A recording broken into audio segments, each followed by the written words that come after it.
خلیفہ کے ہم ہیں خلیفہ ہمارا، وہ دل ہے ہمارا آقا ہمارا، ہمارا ہمارا خلیفہ ہمارا، وہ دل ہے ہمارا آقا ہمارا، وہ دل ہے ہمارا آقا ہمارا۔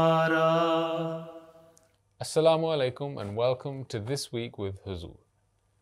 We are delighted once again to present highlights from two virtual mulaqats that took place with Hadrat Khalifatul Masih, may Allah be his helper, last weekend. We begin with Saturday's event, where beloved Huzur met with Khuddam Waqf-e-Nino from Canada. Last weekend, over 1,000 members of Waqf-e-Nino in Canada were blessed with the opportunity to participate in two virtual mulaqats with Hazrat Khalifatul Masih V, may Allah be his helper. The first mulaqat took place on Saturday, where around 500 Khuddam aged Waqf-e-Nino gathered at the International Centre in Mississauga. After a short formal session, the Khuddam were able to seek Hazur's guidance on a range of issues.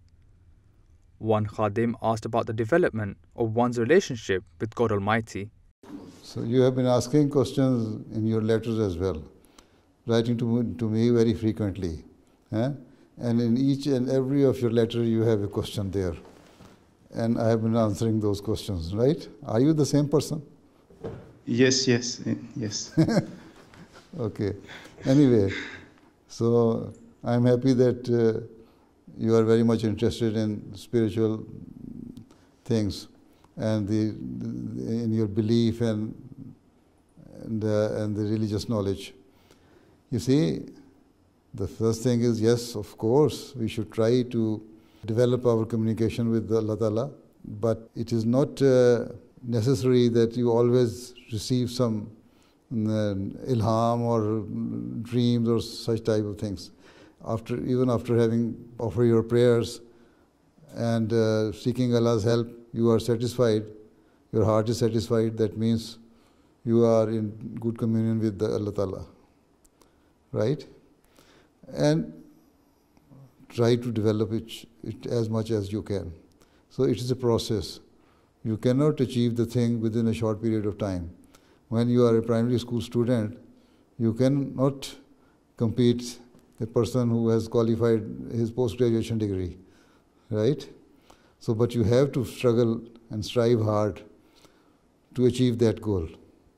So, keep on doing it, and one day, inshallah ta'ala, you will have better result. But always remember that there is no other way but to pray to Allah Ta'ala and bow before Him and ask His forgiveness and help in every matter. That is the main thing, that should be the main thing of a true believer, right? So, gradually you will improve yourself and develop communion with Allah Ta'ala. Inshallah, and Jazakumullah. In today's day and age, modern medicine has overshadowed homeopathy. As a Waqf-e-Nino, what should we do to tell the world the truth about homeopathy and its positive effects on the human body? You see, homeopathic is type of medicine, type of treatment which is being used for the treatment of the patients. Then it is not a matter of Sharia, right? So you should not worry that even allopathy has overshadowed homeopathic, then we should be very much concerned. Doesn't matter. You see, the main thing is that how can we better treat our patient. So homeopathic is one of the remedies or the knowledge or the medicine which can be used for the treatment. And if you believe in that, well and good. Those people who do not believe in homeopathic, then even if you give them homeopathic, it will not affect them. You see, somebody who had very firm belief in Hazrat Masih Maud Islam, and because of that, he believed that the children of Hazrat Masih Maud Islam also have good relation with Allah Ta'ala. So once he had very severe stomach pain, and no medicine was working. And at this time, Hazrat Mirza Sharif Ahmad Sahib also knew him, so he went to see him, how is he? So he was just crying, I'm suffering from pain and it's not being cured with any medicine, this and that. So Hazrat Mirza Sharif Ahmad Sahib put his hand in his pocket, and then after 3-4 minutes, he just brought out his hand from his pocket and asked him to open your mouth. And then just threw some small tablet in his mouth and then asked him to, okay, swallow it and take it with water. Okay, after 10 minutes, he was okay. Somebody asked Hazrat Mirza Sharif Ahmad Sahib, what did you do? He said nothing. He had some problem. I knew that it can be psychologically treated. So there was a small piece of paper in my pocket, and I prayed and then made it like a tablet and then put it in my mouth, and that paper worked. So this is how the miracles happen. So there are some homeopathic medicine which works miraculously. But it is not necessary that in every patient, in every treatment, in every disease, the homeopathic will work. It is wrong to say that the research is not being done in homeopathic. In France and Germany, there are quite a number of doctors, homeopathic doctors, who do research in homeopathic, and they have developed some new medicines, and that is very good in curing quite a number of diseases. We should not worry, is not a matter of Sharia, right? So if you believe that homeopathic is good, okay, it's good for those who believe in it. But those who do not believe in homeopathic, do not impose your thinking on them that you must use homeopathic. Right? One Khadim asked how he could increase his faith and trust in Allah the Almighty.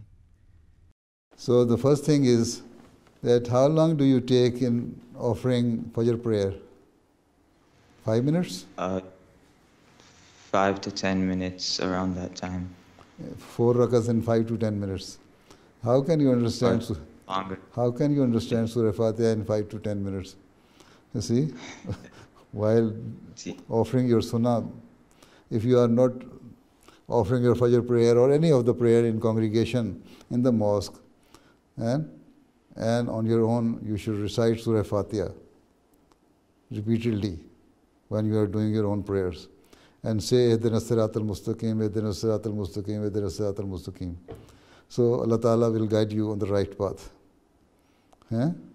So repeatedly do it in your prayers. And in your sajdas, fervently pray to Allah Ta'ala that Allah Ta'ala give you the strength to be a good believer and firm in your faith. So it will take time. You see, what are you doing? Are you going to school or college, university? I'm going to school, high school. School, grade 12? Yes. Achha. So see, this is your final year in the secondary school. Until and unless you work hard, you know the in-depth knowledge of your subjects which are being taught to you, or your whatever is in your syllabus, or in your course, or in your books, you cannot qualify or succeed. How can you qualify your level of piety and righteousness without struggling hard and striving hard? So you're giving 6-7 hours to your studies after schools before the exams.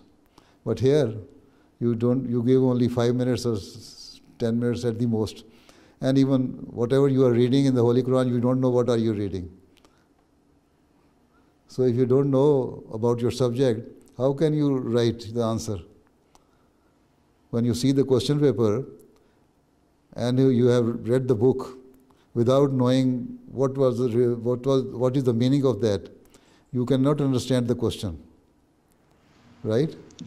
To understand the question, you should know that what is the answer and where it was written in the book, in my syllabus, and what the teacher taught me about this subject. Then you will try to answer it. Here, you don't know anything about what Allah Ta'ala is saying, and you are asking that, how can I believe in Allah Ta'ala? You don't know what Allah Ta'ala is saying, how can you believe in Him? You have to find out. You read the Holy Quran with translation. Then you would know. Then it will strengthen your faith and your belief in Allah Ta'ala. Right? Okay.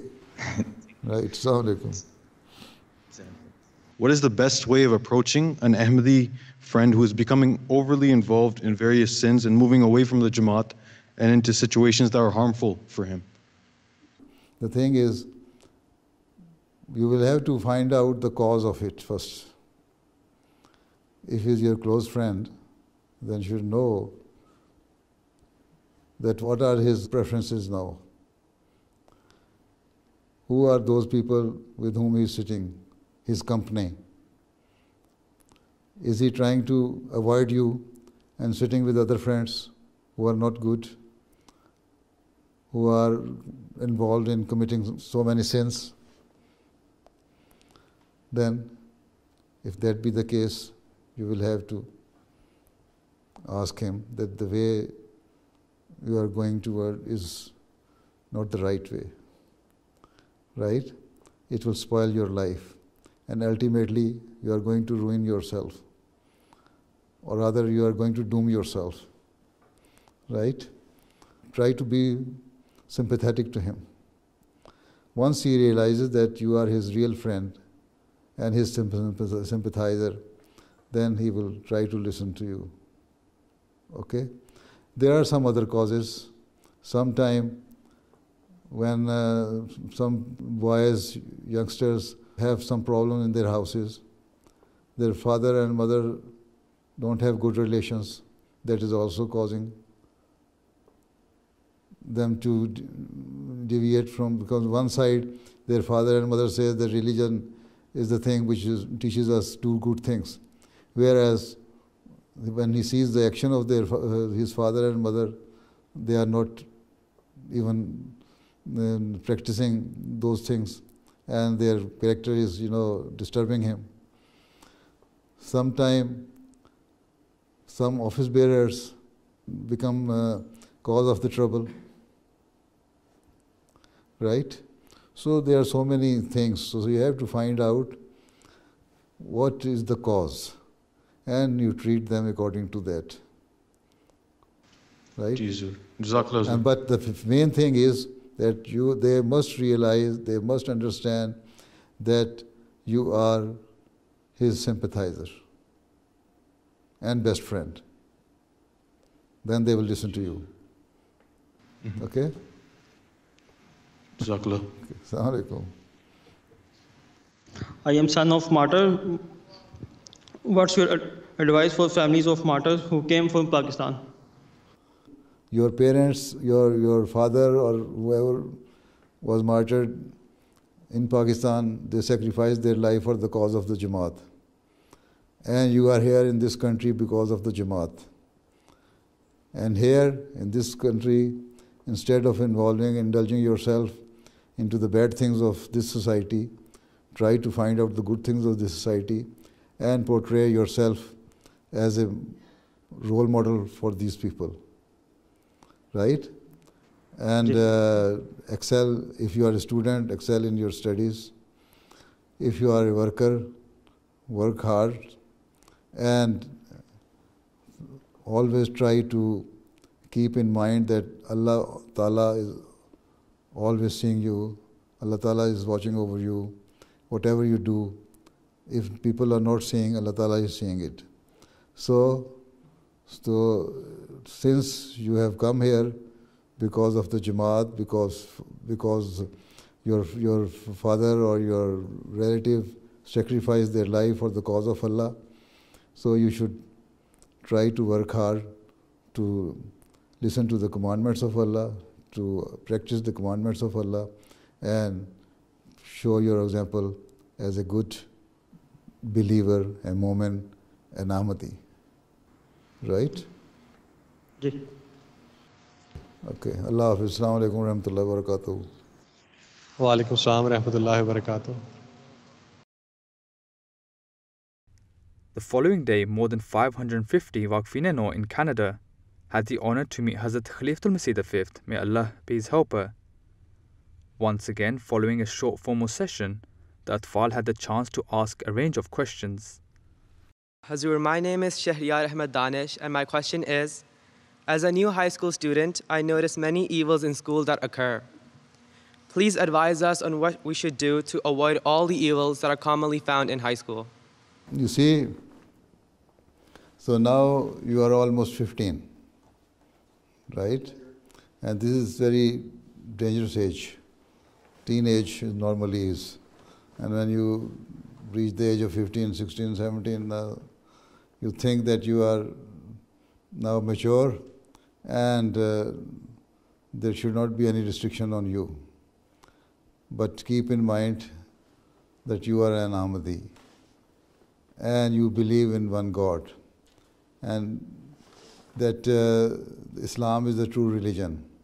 We believe that the Holy Quran is the last book of Sharia, which was revealed to the Holy Prophet ﷺ, right? So there are quite a number of commandments. Allah Ta'ala has told us these are the bad things, these are the good things, right? So if we know that what is bad and what is good, then obviously if you are a sane person, if you have wisdom, some wisdom, then you will try to avoid those things which are bad, which can ultimately destroy your life here in this world and the hereafter. Don't think that if you are committing something wrong, doing something wrong, nobody is seeing you. Always remember that Allah Ta'ala is always watching over us. And He knows each and everything, whatever we do. So, for the sake of attaining the love of Allah Ta'ala, for the sake of sticking to the teaching of Islam and commandments of Allah Ta'ala, we have to do the good things which have been commanded to us by Allah Ta'ala. So in this way, you can avoid the bad things of this society, of your students. And also, at the same time, you know your fellow students, if they are doing something wrong, then you should try to express your dislike on that thing. Or rather, you should hate that thing if they are doing something bad, right? And they should know that you don't like it. When they come to know that you don't like bad things, they will avoid before you. So this is also one of the ways you can avoid these things. And try to pick your friends, choose your friends from among those students who are good in nature, good in studies, and morally good. Okay? Jazakallah, Hazur. What is the best way to have a connection with Hazur so Hazur knows who I am? Who you are? Then you should write to me frequently. And sometime you can write to me something, some good joke, some good narration. So then I will remember that he is the boy who wrote to me such and such thing. Right? Okay. If you like, you can paste your picture as well on your letter. Okay. Assalamu alaikum. Jazakallah Hazur. My question is, can there be an MTA channel for kids with kid shows and story time about the Holy Prophet sallallahu alaihi wasallam and the promised Messiah alayhi salam? Nowadays, there is a slot of children program, and that is story time. And even now, they have started a new program of my khutbahs for children. So they are in that program, they try to explain my khutbah in easy language and in different ways which is understandable for children, right? So, but at present we have some slot for the children, but time will come when we shall have MTA children, a dedicated channel for you later on, but not now. It is possible, but we shall see to it. But do you see the children's slot, children program, whatever is coming on? You see children story time, kids program, and then khutbah summary for children. That is also a good program. You should see to that program as also. Are you? Okay. My question is, what should we do to become the best waqf-e-nau? A good waqf-e-nau should be regular in offering his 5 daily prayers. A waqf-e-nau should be regular in reciting the Holy Quran, portion of the Holy Quran daily, and if possible, try to understand the text of the Holy Quran or try to know the translation of it, whatever you are reciting, right? The waqf-e-nau should be well behaved, right? He should respect the elders. He should be sympathetic to his youngers, right? He should not fight. He should not fight with each other, right? And try to watch good TV programs, not the bad ones, right? And try to excel in your studies. Try to work hard in your studies. Strive hard so that you can get better grades, right? So these are some of the qualities, and other than that, you can listen to my khutbah or read those points which I mentioned there. Okay?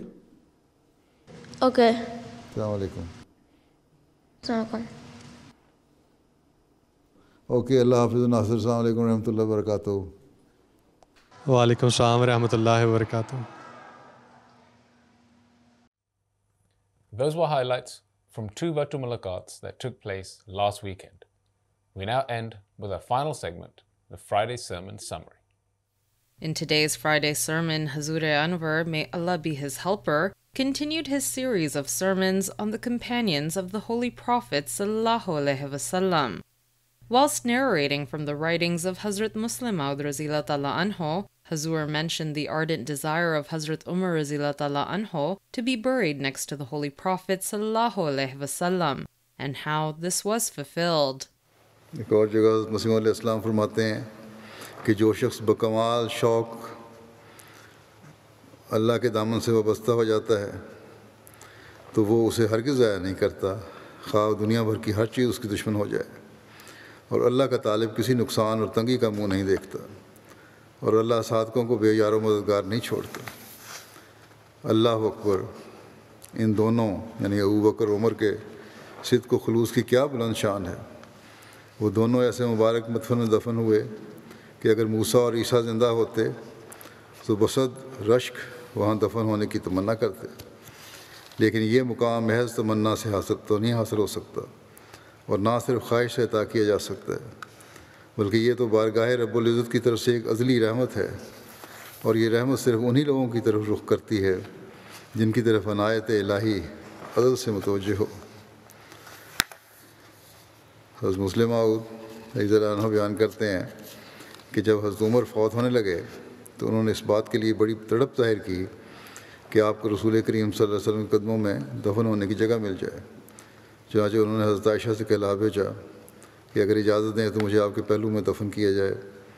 حضرت عمر وہ انسان تھے جن کے متعلق عیسائی مورخ بھی لکھتے ہیں کہ انہوں نے ایسی حکومت کی جو دنیا میں اور کسی نے نہیں کی.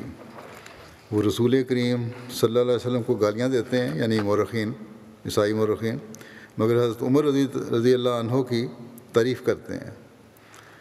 ایسا شخص ہر وقت کی صحبت میں رہنے والا جو آن وسلم کی صحبت میں رہا، مرتے وقت بھی حسرت کرتا ہے کہ رسول کریم صلی اللہ علیہ وسلم قدموں میں اسے جگہ مل جائے. اگر رسول کریم صلی اللہ علیہ وسلم کے کسی فعل سے بھی یہ بات ظاہر ہوتی کہ آپ خدا کی رضا کے لیے کام نہیں کرتے، تو کیا حضرت عمر جیسا انسان اس درجے کو پہنچ کر کبھی یہ خواہش کرتا کہ آپ کے قدموں میں جگہ پائے؟ بس یہ آن حضرت صلی اللہ علیہ وسلم کا مقام ہے جس کی وجہ سے حضرت عمر کی بھی خواہش ہوئی کہ آپ کے قدموں میں جگہ پائیں.